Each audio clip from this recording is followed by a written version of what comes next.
Tinokukwazisai hama vadiwa, tinoimba kuti makava nevhiki rakanaka rino rava rimwe sabata. Tiri kutaura pamusoro paJohani 9 tichipedzesa Johani wepfumbamwe nhasi uno. Ngatiende tinoverenga kubva pane ndima ye35 kusvikira pandima yokupedzisira ye41. Zvikanzi Jesu akanzwa kuti vakanga vamudzingira kunze. Amen. Uye akati amuwana akati kwaari, unotenda here kumwanakomana womunhu? Amen. Murume uye akapindura akati, iye ndianiko nhai, Ishe, ndiudzei kuti ndigotenda kwaari. Jesu akati, wamuona zvino, uye ndiye ari kutaura newe. Ipapo murume uye akati, Ishe, ndinotenda, akabva amunamata.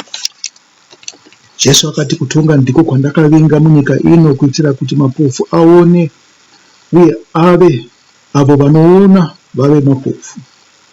Vamwe vaFarisi vaiva naye vakamunzwa achitaura izvi vakati, watii nesuwo tiri mapofu here? Jesu akati, dai maiva mapofu mungadai musina mhosva yechivi, asi zvino zvamunoti munoona, mhosva yenyu inoramba iripo. Amen. Amen. Pari kubuda shoko rekuti tose tiri mapofu. Ini ndiri bofu, iwe uri bofu. Ndo pandingatangire. Asi nhambo iyi yechinyorwa ichi iri kutaura pamusoro pemurayiro. Zvikanzi ndakauya kuzoti mapofu aone, uyezve ndakauya kuti ivo vanoona vave mapofu. Musakanganisa kunzwa kutaura kwaIshe wedu Jesu Kristu. Musaisa vanhu mukategori yekuti vaprista ndio vaiona, mafundisi enyu ndio anoona, maprofita enyu ndio anoona. Kwete. Muzotivo isusu zvedu takatanga kereke manje muti ndisu mapofu. Kwete. Ichi chinhu chemweya, hachisi chinhu chenyama. Hazvinei nekudzidza kwako shoko, hazvinei nekuti unozviti unoziva sei, nekuti Ishe akati ndakauya kuzoita kuti ivo vaya vanoona vave mapofu. Vanoona ndevapi? Ndo panguva yaIshe wedu Jesu Kristu vaiti vane murayiro, vaiti vakadzidza murayiro vakaunzwisisa.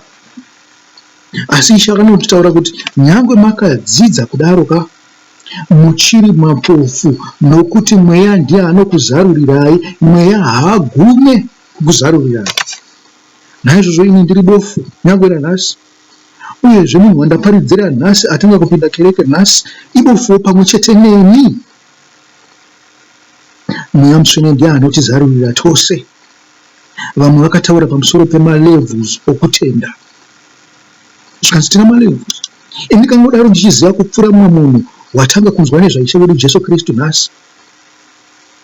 Asi neniwo ndine zvizhinji zvandisati ndanzwa, zvandisati ndaudzwa nani naMweya Mutsvene. Nyangwe ndakaverenga Bhaibheri kubva kwokutanga kusvikira kwokupedzisira, ndichiverenga kubva pakavha yayo yepamusoro kusvikira pakavha yeshure. Zvikanzi ini ndiri bofu. Ndo zvakawira Jesu izvozvo kuti tioneswe. Naizvozvo saka muchinzwa vamwe vachiti vatatu mumwe, vachiti Jesu ndiye Baba, Jesu ndiye Mwanakomana, Jesu ndiye Mweya Mutsvene. Tinotovhurwa maziso naye sekuvhura kwaaita vaSadhusi navaFarisi navaprista vakuru navakuru vamarudzi navanyori vaitofungirirwa kunzi ndivo vanoziva zvinhu izvi. Vanhu vaitofamba vachibva kunana Ethiopia vachiuya kuzonzwa shoko kubva kwavari. Fungai kuti kufamba kubva kunana Ethiopia kuya kusvika kuJerusarema, makanzwa pamusoro pani pomuranda waKandesi akafamba kudaro. Zvikanzi vanhu vaibva kunana Libya vachiuya panguva yemutambo, nekuti ndiyo akanga iri nzvimbo yakasarudzwa. Saka naizvozvo vaIsraeri vakabva vafunga kuti aiwa, kuti kurava vari vaJudha, maJews, vanhu vomutemo, vakabva vafunga kuti isi ndisi tinoziva, ndisi tina Mwari. Vakanga vasingatoziva kuti naivo mapofu. Zvikanzi kana ukaona munhu akuti ini ndini ndinoziva maningi, ndini ndinoziva zvose pamusoro pezvinhu zvaMwari, munhu iye haareve chokwadi, anoreva nhema. Zvakanaka kuti ndinoziva zvimwe pamusoro paMwari. Haungati iwe unoziva zvose, nokuti Mwari unotidzidzisa mazuva ose pamusoro pake. Hatisati tingombonzvera kana Bhaibheri haribuditse zvose pamusoro paMwari. Zvinhu zvakavanzika. Naiye Ishe wedu Jesu Kristu waitaura nemifananidzo, achifungira kuti tinganzwisise, achivapawo nemifananidzo achifungira kuti vanganzwisise. Isi tanga tiri vahedheni guys, saka ndisi taitaurwa nemifananidzo. Zvikanzi zvinhu zvandinotaura zvimwe zvakazarurirwa kwamuri, asi tinoziva kuti vadzidzi vakanga vasinganzwisise chokwadi, nokuti aitozombosvika pachinhano chekuvatuka. Aitoziva kuti vanhu ava vakanga vasingatende, isi titofunga kuti ndivo vaitenda. Maona manje. Naizvozvo musaite problem iyo yekufunga kuti kutenda kwenyu kwakakwana, kwakazara, uyezve munoziva zvose.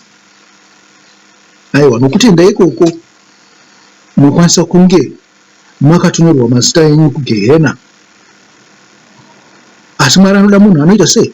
Anozvininipisa, anoteerera shoko raMwari, anorifungisisa nokuritsvaga misi yose.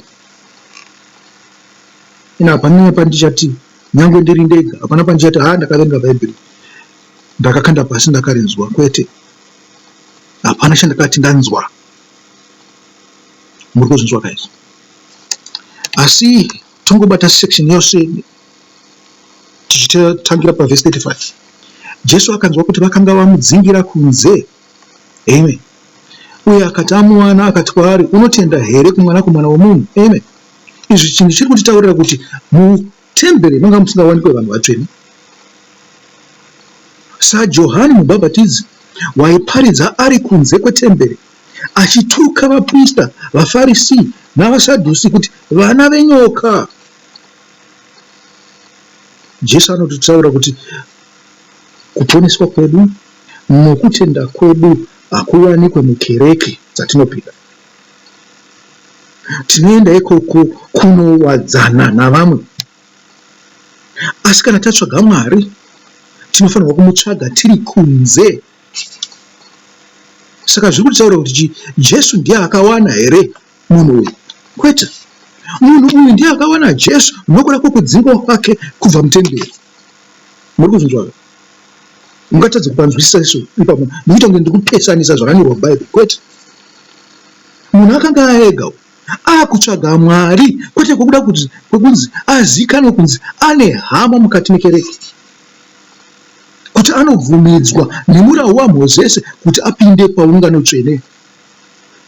Vakanga vasiri vatsvene vaitungamirira ungano tsvene. Mufanirwa kuzviziva izvozvo. Saka pandinoti paya kana mati dzidzei zvishoma muri mukati mekereke, imi makufanirwa kuchitanga kubuda, nyange ukasava nekereke yako zvako yaunoti iyi ndeyangu. Ndinofunga kuti munhu wese ari kundinzwisisa kuti ndiri kuti chii. Kana yaane zita, yakatongoita zita chete, yatova yako kereke. Muri kuzvinzwa? Yakatongoita zita, wakatongoipa zita chete, yatova yako kereke. Ndozvandikutaurira ipapo. Unokwanisa kunge une kereke iwe uchipinda navamwe, asi uchibudira kunze kunoita sei? Kunotsvaga makwai akarasika nokuita sei? Nokudana vatsva kuti vauye kuna Mwari. Nyange uchizovaendesa kune mamwe makereke, ndopamainzwa kunzi vaprista vaifamba mamaira akawanda kundotendeutsa munhu. Asi wouya naye kutemberi, woona munhu yapesera aita sei? Atoo westi kupfuura zvakanga ari asati ouya kuzonamata navo. Uyu murau, pavhesi 35 pane murau.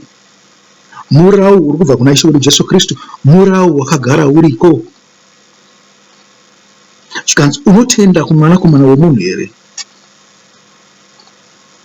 Kana kutenda kumwanakomana wemunhu zvinoreva kuti kutenda kuti shoko raunoverenga ndiro Jesu, hazvinei nenyama yake izvo. Zvikanzi unotenda here kumwanakomana wemunhu? Kana wakatenda shoko iroro ratinenge tichita sei? Tichiverenga, iye Mweya Mutsvene pachake achakubuditsira zvakavanzika zvemukati meshoko. Zvanzi murume uye akapindura akati, iye ndianiko nhaye Ishe, ndiudzei kuti ndigotenda kwaari. Murume uye akanga asati amuona, asi aiziva kuti Jesu ndiye muprofita, uyezve Jesu ndiye amusvinudza kuti agoona. Ndo matauro akaita nawo vaprista, vasadhusi navasanhedrini, kuti ndo zvaitika izvo.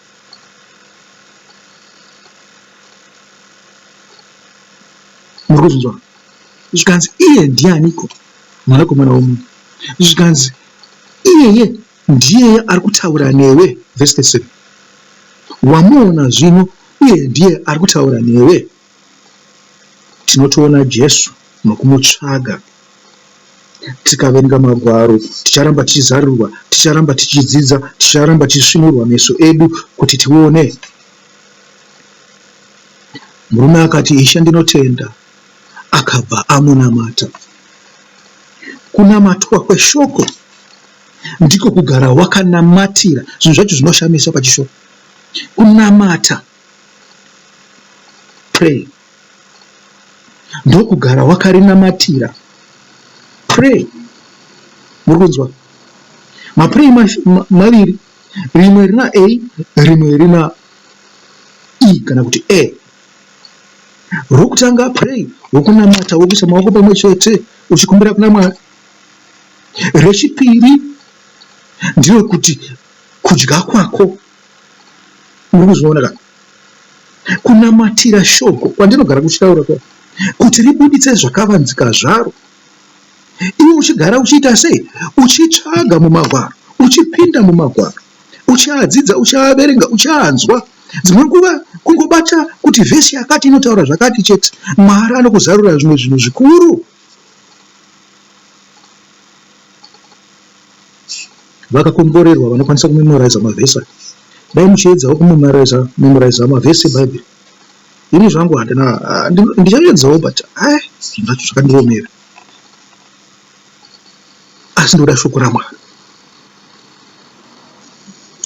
Ndo patazopinda pai pavhesi 39 kuti Jesu akati, kutonga ndiko kwandakavinga munyika ino kuitira kuti mapofu aone, uye avo vanoona vave mapofu. Vamwe vaFarisi vaiva naye vakamunzwa achitaura izvi vakati, wati nesuwo tiri mapofu here? Muri kupanzwa manja? Kubvunza kwavo havana kubvunza kuti sei unoda kuti tiite tisaone here? Vakatozvinzwisisa kuti ari kutotaura kuti ivo mapofu, naiye ari kutoda kuti azarure meso avo vanyasoona zvakanaka. Asi vaizvikudza vachiti ndisi tine murau. Jesu akati, dai maiva mapofu mungadai musina mhosva yechivi. Chivi chekuita sei? Chekusabata shoko. Chivi chekuita sei? Chekusanamata shoko. Chivi chekuita sei? Chekusaita shoko kudya kwako kwamazuva ose. Murau watiripiwa naIshe wedu Jesu Kristu. Garai muri pashoko raMwari, garai muchiridzidza, ridei nemwoyo wenyu wose, nepfungwa dzenyu dzose, nendangariro dzenyu dzose, nesimba renyu rose. Richabudisa mweya waro, namweya achakuzarurirai zvakavanzika zvinodikanwa naMwari. Chisarai hama dzangu.